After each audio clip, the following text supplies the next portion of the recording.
나라에 많은 도시들이 있는데 예부터 품격이 다른 도시들이 있었습니다.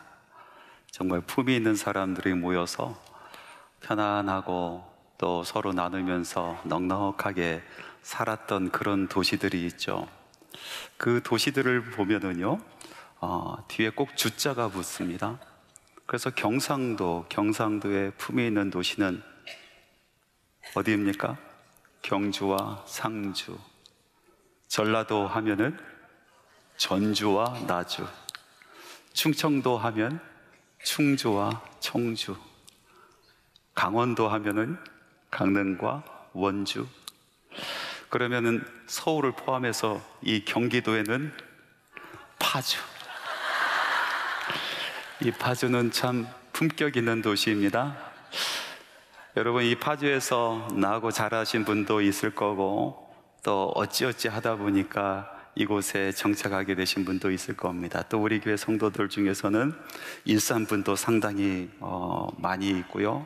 그리고 또 경기도 다른 도시에도 많이 있고, 서울에서 오신 분들, 심지어는 충청북도에서 오시는 분들도 계십니다. 함께 예배드리면서 우리들이 공동체를 이루고 있는데, 여러분 이런 생각 해보신 적 있습니까? 나는 한 번도 계획한 적이 없는데 하나님께서 왜 이곳에 나를 보내셨을까? 왜 내가 이곳에 살게 되었을까? 여러분들의 대답은 무엇입니까? 하나님의 말씀에 보니까 성도에 대해서 이렇게 말씀하고 있습니다. 베드로전서 2장 9절 말씀인데요. 그러나 너희는 택하신 족속이요 왕같은 제사장들이요 거룩한 나라요 그의 소유가 된 백성이니 이는 너희를 어두운 데서 불러내어 그의 기이한 빛에 들어가게 하시니에 아름다운 덕을 선포하게 하려 하심이라. 성도에 대해서 하나님의 말씀을 명확하게 이야기하고 있습니다. 왕같은 제사장, 거룩한 나라, 하나님의 소유된 백성이다. 이런 정체성을 갖게 된 이 성도들은 그 땅에 불려진 것이 하나님의 아름다운 덕을 선포하게 하려고, 그 하나님의 아름다운 덕을 살아내게 하려고 부르셨다라는 그런 말씀입니다. 오늘 말씀에 보니까 아브라함이 꼭 그 꼴입니다. 말씀 듣고 하나님을 쫓아 가나안 땅으로 갔었던 이 아브라함이 이제 아브라함이 아니라 아브라함으로 바뀌게 되고, 갈대아 우르에서 자기의 인생만을 부여잡고 어떻게 하면은 잘 살까, 이 욕심에 차서 살아갔었던 그런 사람이 아니고, 가나안 땅에 처음에 정착해서 어떻게 하면 내가 여기서 살아남을까 하면서 전전긍긍하고 생존을 위해서 체면도 신의도 또 윤리도 버렸었던 그런 모습도 아닙니다.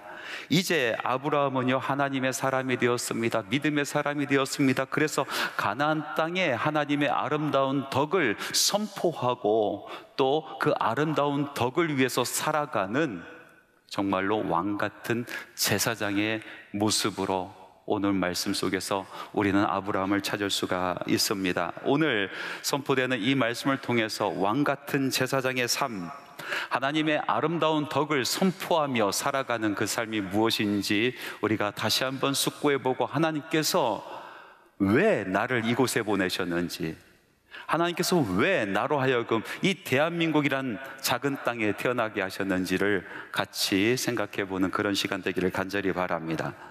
먼저는 우리는 왕의 신분을 가지고 있다는 것을 여러분 잊지 마시기 바랍니다. 하나님께서 왕처럼 이곳에 살라고 우리를 이곳에 보내신 것입니다.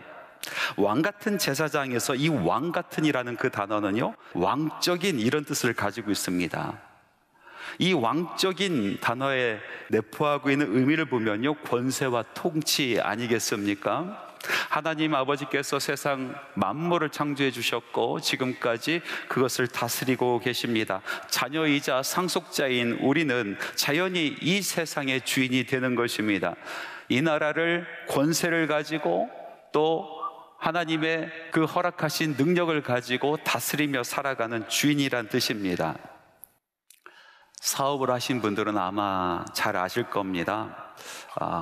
크고 작은 사업장, 그 크기와 상관없이 사업장을 운영해 보면요, 주인의 마음과 종업원의 마음이 전혀 다릅니다. 주인은요, 모든 것이 소중해요. 사업장 안에 있는 아주 작은 것까지 참 소중해요. 못 하나 나사 하나 함부로 하지 않아요. 근데 종업원은 그런 마음이 없어요. 종업원은요, 죽었다가 깨어나도 보지 못하는 것들이 있어요. 그런데 주인은요, 슬쩍 지나가면서 한 10대 개 봅니다. 왜 그렇습니까? 주인이기 때문에 그래요. 모든 것이 소중하기 때문에 그렇습니다. 함부로 하고 싶지 않기 때문에 그렇습니다. 하나님께서 우리에게 왕 같은 제사장이란 직분을 맡겨주셨습니다. 그래서 하나님께서 맡겨주신 이 나라는 내 나라예요. 다른 나라가 아닙니다. 하나님께서 맡기신 이 땅은 다른 사람의 땅이 아니라 바로 내 땅입니다. 하나님께서 맡겨주신 사람들은 나와 상관없는 사람이 아니라 바로 나의 사람입니다. 나의 사람. 성도된 이 왕적인 제사장은 이 땅의 주인으로 주인의 마음을 가지고 이 세상을 살아가는 사람들입니다. 이 땅의 것을 함부로 하지 않습니다. 이 땅에 있는 산이며 나무며 들이며 강이며 물이며 그리고 사람들이며 동물들이며 심지어는 아주 보이지 아니하는 그 미물까지 함부로 대하지 않습니다. 왜? 너무나 소중하기 때문에, 나의 것이기 때문에, 하나님께서 나에게 맡겨주신 것이기 때문에 함부로 대하지 않습니다. 그것을 지키려고 발버둥치며 살아가는 사람들이 이 땅의 왕적인 제사장, 바로 성도의 삶을 살아가는 사람들 아니겠습니까? 이런 말들을 하시는 분들이 계세요. 목사님, 우리가 갈 곳은 저기 저 먼 천국 아닙니까? 어차피 이 세상은 멸망받을 것이고, 그래서 아무렇게나 살며 아무렇게나 쓰다가 가면 되는 거 아니겠어요? 이렇게 말씀하시는 분들이 계시는데, 그분들은 성경 말씀을 잘 알지 못해서 하신 말씀이라 생각이 듭니다. 여러분, 우리가 너무나 잘 알고 있는 복음의 정수 있지 않습니까? 성경 말씀 한 구절로 요약해 봐라 하는 것은 바로 요한복음 3장 16절 아니겠어요? 하나님이 세상을 이처럼 사랑하사 독생자를 주셨으니 이는 저를 믿는 자마다 멸망치 않고 영생을 얻게 하려 하심이라. 믿는 자가 멸망치 않고 영생을 얻게 하는 것만치 참 중요한 말씀은 그 앞에 있는 말씀입니다. 하나님께서 이 세상을 사랑하셨다라는 겁니다. 하나님께서 이 세상을 사랑하셨대요. 얼마큼 사랑하셨는지 아십니까? 독생자를 아낌없이 내어주는 것만큼 사랑하셨다는 것입니다.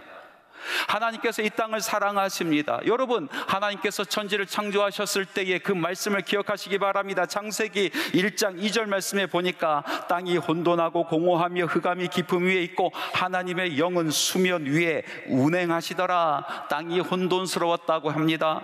땅이 공허하였고 아주 깊은 어둠 가운데 잠겨 있었다고 합니다. 그런데 하나님의 영이 수면 위에 운행하고 계셨다라고 표현하고 있습니다. 여기서 운행하시다라는 그 원어 히브리어는 날개짓을 하다, 위에서 덮다, 감싸다 이런 뜻을 가지고 있어요. 마치 새가 알을 품고 있는 것처럼 그 외에 덮고 있는 모습을 형상화하는 단어입니다. 하나님께서 이 세상을 창조하실 때 그렇게 창조하셨다는 것입니다. 새가 알을 품듯이 하나님의 온기를, 온 전성을 그곳에 쏟아 부어 주십니다. 하나님께서 그것을 사랑하시면서 하나님께서 베푸실 그 사랑을, 온 사랑을 다 쏟아 부어 주시는 것입니다. 하나님께서 세상을 그렇게 만드셨습니다. 그런 세상이 이제 죄로 말미암아 타락하여 다시 혼돈의 세상이 되었고 공허의 세상이 되었고 흑암의 깊은 가운데 있는 세상이 되었는데도 하나님께서는 그 사랑을 멈추지 않으십니다. 하나님께서는 독생자를 아낌없이 내어주셔서 이 땅에, 이 세상에 그 물과 피를 모두 쏟아 부어 주셨습니다. 그래서 이 세상을 다시 살려내신 것입니다. 하나님께서는 이 세상을 사랑하십니다. 하나님의 사랑은 거기서 끝나는 것이 아닙니다. 멈춰서지 않습니다. 하나님은 이 땅을 너무나 사랑하셔서 마지막 날에 우리 예수 그리스도께서 다시 오시는 바로 그날 하나님의 나라가 이 땅에 임하게 되는 것입니다. 우리가 어느 곳에 가는 것이 아니라 바로 우리가 숨쉬며 살아가는 이곳, 우리가 발딛고 살아가는 바로 이곳에 하나님의 나라가 임하는 것입니다. 하나님의 나라가 이 땅에 임하면서 모든 옛것이 다 쓸어 내려져 갑니다. 그리고 그것을 다 걷어내시고 하나님께서 새 것으로, 새로운 하늘과 새로운 땅으로 다시 창조하시는 것입니다. 하나님께서는요, 한 번도 이 세상을 사랑하지 않으셨을 때가 없습니다. 포기하지 아니하십니다. 이 땅에서 왕적인 제사장으로 살아가는 우리들은 이런 하나님의 사랑을 가슴에 품고 살아가는 사람들이에요. 그래서 세상에 있는 모든 생명이 있는 것들이 소중합니다. 그것을 지켜가며 살아가는 겁니다. 보이지 않는 미물까지도 우리는 소중히 여기는 사람이어야 됩니다. 제가 영성신학을 전공했는데 그러다 보니까 기도에 대한 공부를 참 많이 하는데, 기도는요 앉아서 책을 본다고 되는 것이 아니거든요. 기도는 기도를 해야 돼요. 그래야 알 수가 있고 그 경험이 책에서 표현되는 그 내용들이 무엇인지를 알아들을 수가 있게 돼요. 그래서 같이 이 영성을 공부하시는 분들 기도하러 참 많이 다녔는데, 하루는 40일 기도를 마치고 나오신 목사님, 제가 너무나 부러워서 그 목사님 찾아가서 물어봤습니다. 목사님, 40일 동안 기도하고 나서 무엇이 바뀌었습니까? 저는 대단한 것을 생각하고 또 기대하면서 물어봤죠. 그랬더니 이 목사님께서, 목사님 오해하지 마시고 너무나 하찮은 것이라 말씀드리기가 어렵지만은 제가 바뀐 게 딱 하나 있어요. 그러면서 하시는 말씀이, 제 책상 위에 지나가는 벌레를 잡지 못하겠어요. 벌레를 잡지 못하겠어요. 그게 바뀌었어요. 여러분, 무엇입니까? 하나님의 사랑이 그 안에 있는 거예요. 하나님께서 이 땅을 보시고 사랑하셨던 그 마음이, 그 마음을 품게 되었다라는 이야기 아니겠습니까? 오늘 말씀해 보니까 창세기 18장 19절에 이런 귀한 말씀이 있어요. 같이 한번 읽어보겠습니다. 내가 그로 그 자식과 건속에게 명하여 여호와의 도를 지켜 공의와 정의를 행하게 하려고 그를 택하였나니. 하나님께서 택하셔서, 하나님께서 아브라함을 가나안 땅으로 부르신 이유, 아브라함은 잘 알지 못했습니다. 왜 내가 그곳을 가야 되는지. 하나님께서 부르셨으니 순종하는 마음으로 그곳에 갔는데 아마 혹시나 하는 그런 마음으로 가지 않았을까요? 그런데 하나님께서는 계획이 있으셨습니다. 이제서야 하나님께서 그 뜻을 알려주셔요. 그 뜻이 무엇입니까? 그 무너져가는 땅, 하나님 없어 죽어가는 그 땅, 그 땅에서 하나님의 아름다운 덕을 선포하고 그 덕을 살아가라는 겁니다. 그 땅을 살려내라는 것입니다. 그 땅을 치유하라라고 말씀하고 계시는 것입니다. 그 땅을 포기하지 마라. 나의 사랑을 가지고 그 땅을 품으라라고 말씀하십니다. 여러분, 하나님께서 우리로 하여금 이곳에 있게 하신 이유가 무엇입니까? 우리는 계획하지도 않았는데, 우리가 사모하지도 않았는데 하나님께서 이곳에 보내신 이유가 무엇입니까? 그것은 하나님께서 이 땅을 맡기시기 위해서 그러신 겁니다. 하나님께서 왕 같은 제사장으로 여러분들을 삼으십니다. 왕은 주인입니다. 주인은 모든 것이 소중합니다. 그 어떤 것도 소홀히 대하지 않습니다. 그 어떤 것도 함부로 사용하지 않습니다. 하나님께서 왜 우리를 이곳에 보내셨는가, 그것을 생각하면서 또 말씀해 보니까 성도는 이 땅의 제사장이구나 라는 것을 느끼게 되었습니다. 여러분, 제사장은 무엇이에요? 하늘과 땅을 연결하는 사람이에요. 하나님과 사람을 연결하며 중보하는 사람입니다. 하나님의 뜻을 사람들에게 전하는 사람이요, 또 반대로 사람들의 그 마음과 소원을 하나님께 올려드리는 바로 그 사람이 중보자인 것입니다. 이렇게 중보자로 서 있는 사람들에게 아주 중요한 마음이 있는데, 그것은 첫 번째로 사람들을 사랑하는 마음이고, 이거보다 훨씬 더 중요한 마음이 있는데 그것은 하나님의 마음이에요. 하나님의 마음을 품을 수 있어야 중보자로 설 수 있게 되는 것입니다. 오늘 말씀에 보니까 아브라함이 하나님의 마음을 알아차립니다. 아브라함이 부지 중에 맞이한 분이 하나님이었어요. 그리고 두 천사였은 것을 나중에 깨닫게 됩니다. 모든 일정을 마치고 이제 하나님과 두 천사가 떠나갈 때 아브라함이 배웅하며 나갑니다. 그리고 소돔과 고모라가 보이는 그 그곳에 이르렀을 때 하나님께서 발을 멈추시고 아브라함에게 말씀하십니다. 내가 아브라함에게 무엇을 숨기리요? 나의 계획을 숨기리요? 나의 마음을 숨기리요? 그러면서 아브라함아, 저기 보이는 소돔과 고모라 땅 보이지 않느냐? 그곳에서 탄원하는 소리가 끊이지 않고 탄식하는 소리가 끊이지 않고 그 땅이 울부짖는 소리가 끊이지 않는데 내가 더 이상 가만히 있을 수가 없다. 내가 그곳에 가봐서 그 탄식이, 그 울부짖음이 진짜인지 확인하고 만일 그것이 진실이라면 나는 그 땅을 심판할 수밖에 없구나 라고 말씀하였습니다.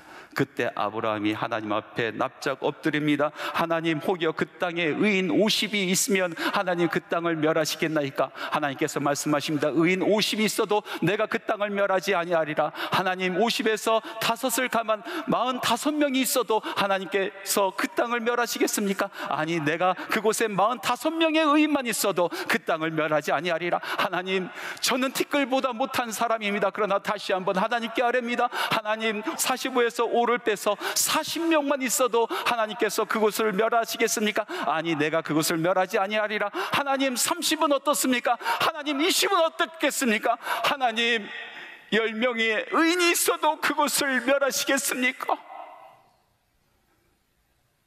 아니, 내가 10명의 의인이 있어도 그것을 멸하지 아니하리겠다. 아브라함은 더 이상 할 말이 없었어요. 여러분이 아브라함과 하나님의 대화가 문자적으로 표현되어 있어서 그 행간에 하나님과 아브라함 사이에 교차되었었던, 주고받았었던 그 마음이 보이지 않는데 이 말씀을 가만히 묵상해 보니까 아브라함이 하나님의 마음을 알게 되었어요. 그 마음은 무엇인지 아십니까? 하나님께서는 그 땅을 멸하고 싶지 않은 거예요. 멸망받을 수밖에 없는 그 땅 보시면서 너무나 안타까워하신 겁니다. 그래서 아브라함은 하나님 앞에 나간 겁니다. 목숨 걸고 중보하며 기도했었던 것입니다. 어떤 사람들은요, 하나님께서는 심판을 즐거워하시는 분이라고 그렇게 생각하시는 분들이 계세요. 하나님의 말씀에 보니까 이 나라 심판하리라, 저 나라 심판하리라, 이것을 심판하리라, 저것을 심판하리라, 마지막 때에 내가 반드시 심판하리라 말씀하시는 그 말씀을 들으면서 하나님께서는 심판을 즐거워하시는 분, 하나님께서는 멸망시키기를 원하시는 분, 이렇게 착각하시고 계신 분들이 계십니다. 그러나 그것은 하나님의 마음이 아닙니다. 하나님의 진짜 마음은 무엇입니까? 하나님께서 말씀하여 주셨습니다. 에스겔 18장 23절 말씀에 보니까 주 여호와의 말씀이니라. 내가 어찌 악인이 죽는 것을 조금인들 기뻐하랴. 그가 돌이켜 그 길에서 떠나 사는 것을 기뻐하지 아니하겠느냐. 하나님께서 원하시는 것은 심판이 아니라 하나님께서 정말로 원하시는 것은 구원인 것입니다. 소돔과 고모라 땅을 심판하기를 원하신 하나님의 마음이 아니라 그 땅을 어떻게 해서든지 살리고 싶었던 것이 하나님의 마음이었던 것입니다. 아브라함은 그 마음을 보았습니다. 하나님의 눈에 고였던 그 눈물을 본 것입니다. 그래서 그 마음을 가지고 다시 아브라함이 눈을 들어서 그 땅을 바라봅니다. 소돔 땅을 바라보고 고모라 땅을 바라보고 멸망받을 수밖에 없는 그 사람들을 바라봅니다. 평소 같았으면 저 인간들, 저 사람들만 없으면 이 모든 것이 깨끗해질 텐데, 이렇게 생각했는데 하나님의 마음을 가지고 하나님의 눈으로 그 땅을 바라보니까 너무나 안타까운 것입니다. 너무나 애처로운 것입니다. 그래서 목숨 걸고 하나님 앞에 나아가 기도합니다. 하나님, 나는 티끌보다 못한 존재입니다. 그러나 하나님, 그곳에 의인이 있다라면 하나님 그 의인과 함께 그 땅을 멸하시겠습니까? 라면서 중보하며 기도하며 나갔던 것입니다. 여러분, 중보 기도는요, 하나님의 마음 없이는 할 수 없는 기도예요. 하나님의 눈물을 알지 못한 사람은 할 수 없는 것이 바로 중보 기도인 것입니다. 구약에 나오는 선지자들 중에서 소망의 선지자라는 별명을 가진 선지자가 있어요. 에스겔 선지자예요. 에스겔은 멸망하는 그 땅에서 마지막까지 소망을 부르짖었던 사람이에요. 그런데 처음부터 그런 것이 아니었어요. 아주 날카로운 사람이었어요. 하나님의 공의를 선포했었던 사람입니다. 그래서 모든 죄악을 낱낱이 고발하는 사람이었어요. 그랬던 이 에스겔이 어느 순간 변화되게 되었습니다. 그리고 하나님의 구원을 선포하기 시작하고 하나님의 소망을 노래하기 시작하는 그런 선지자가 되었습니다. 왜 그랬을까요? 에스겔이 하나님의 마음을 알았기 때문에 그렇습니다. 하나님의 진짜 마음, 심판 앞에 서 있는 하나님의 정말 진짜 마음을 이 에스겔이 알게 되었던 것입니다. 에스겔서 22장 30절에서 31절 말씀 우리 같이 한번 읽어보겠습니다. 이 땅을 위하여 성을 쌓으며 성 무너진 데를 막아서서 나로 하여금 멸하지 못하게 할 사람을 내가 그 가운데에서 찾다가 찾지 못하였으므로 내가 내 분노를 그들 위에 쏟으며 내 진노의 불로 멸하여 그들 행위대로 그들 머리에 보응하였느니라. 주 여호와의 말씀이니라. 하나님께서 심판하시기 전에 찾았었던 사람이 있었습니다. 하나님께서 그 땅을 멸하시기 전에 간절히 사모하면서 안타까워하시면서 찾았던 사람이 있습니다. 그 사람이 바로 누굽니까? 하나님 앞에 막아서는 사람이었습니다. 무너진 성벽을 수축하고 무너진 성벽을 가로막으며 하나님 이 성을 살려주시옵소서. 하나님 이 땅을 고쳐주옵소서. 기도하는 바로 그 사람을 찾았는데 찾다가 찾지 못하였으므로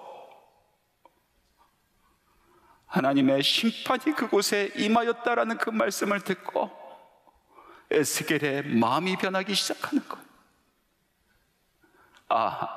하나님의 원래 마음은, 하나님의 진짜 마음은 구원 내에 있구나.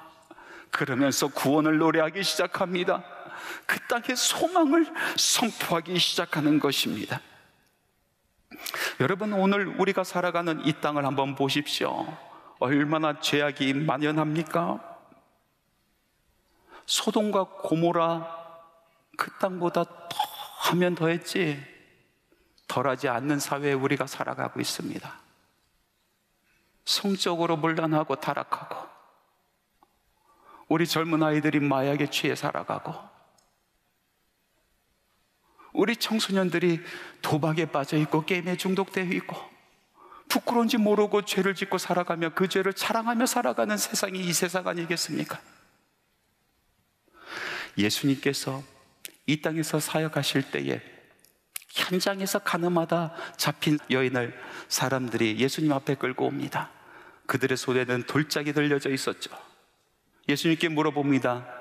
현장에서 가늠하다 잡혀온 여인입니다. 어떻게 할까요?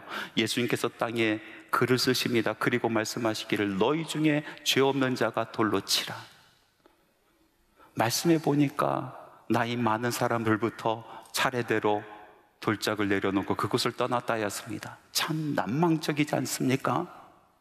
여러분, 요즘 세상을 보십시오. 아마 예수님께서 너희 중에서 죄 없는 자가 돌로 치라 하면은요, 모두 던졌을 거예요. 모두 던지지 않습니까? 지금 죄도 없는데도 죄 있게 만들어서 돌을 던지지 않습니까? 자기 죄를 알지 못하고 자기가 무슨 짓을 하고 있는지 알지 못하고 살아가는 세상이 바로 오늘날 우리가 살아가는 이 세상 아니겠어요? 하나님께서 죽을 수밖에 없는 우리나라를 살려주셨어요. 여러분, 망했던 나라 아닙니까? 그곳에 하나님의 말씀을 선포해 주시고 선지자들을 보내주시고 선교사들을 보내주시고 하나님의 말씀으로 곳곳에 사람들이 모이기 시작하고 소망을 가지고 기도하기 시작하여 이 나라가 살아났지 않습니까? 그러나 지금 오늘날 우리의 삶을 한번 보십시오. 하나님 없이도 살 수 있다라고 선포하며 살아가는 세상이 되었습니다. 오히려 하나님께서 우리의 발전을 방해하고 있다라고 선포하며 살아가는 세상이 바로 오늘날 이 세상 아니겠습니까? 그런데 너무나 안타까운 것은 이렇게 죄악이 만연한 세상이 된 것이 안타까운 것이 아니라 정말로 하나님께서 안타까워하시는 것은 이 심판에 놓여있는 이 땅을 부여잡고 하나님의 마음을 알아차리고 하나님의 마음을 품고 이 땅을 바라보는 하나님의 눈으로 세상을 바라보며 주님 이 땅을 고쳐주옵소서, 주님 이 땅을 살려주시옵소서. 주님 저희들을 용서하여 주옵소서. 하나님 앞에 무릎으로 나가 아브람처럼 목숨 걸고 기도하는 사람이었다라는 것입니다. 하나님께서 오늘날 그 사람을 찾고 있습니다. 오늘날 그 사람들을 찾고 있습니다. 무너진 성벽에 가로막아 하나님 우리를 용서하여 주옵소서 기도할 수 있는 바로 왕같은 제사장, 그 왕같은 제사장을 하나님께서 간절히 찾고 계시는 것입니다. 사랑하는 성도 여러분, 아브라함이 하나님의 말씀을 따라서 가나안 땅에 갔는데 사실은 왜 갔는지 잘 알지 못합니다. 하나님께서 부르시니 순종하는 마음으로 갔죠. 그런데 오늘 하나님께서 말씀하십니다. 그 이유, 너를 그 땅에 부른 그 이유, 그것은 하나님의 아름다운 덕을 선포하고 공의로 의롭게 다시 살아가 그 땅을 포기하지 말고 그 땅을 살려내라, 그 땅을 치유하라, 그 땅 부여잡고 왕같은 제사장으로 주님 이 땅 고쳐주옵소서 기도하라 라고 부르셨다라는 말씀입니다. 하나님께서 우리도 이곳에 보내셨습니다. 나의 뜻이 아니라 하나님께서 보내셨습니다. 하나님께서 이 땅을 우리에게 맡기셨습니다. 모든 것이 소중합니다. 모든 것이 아름답습니다. 모든 것이 포기할 수 없습니다.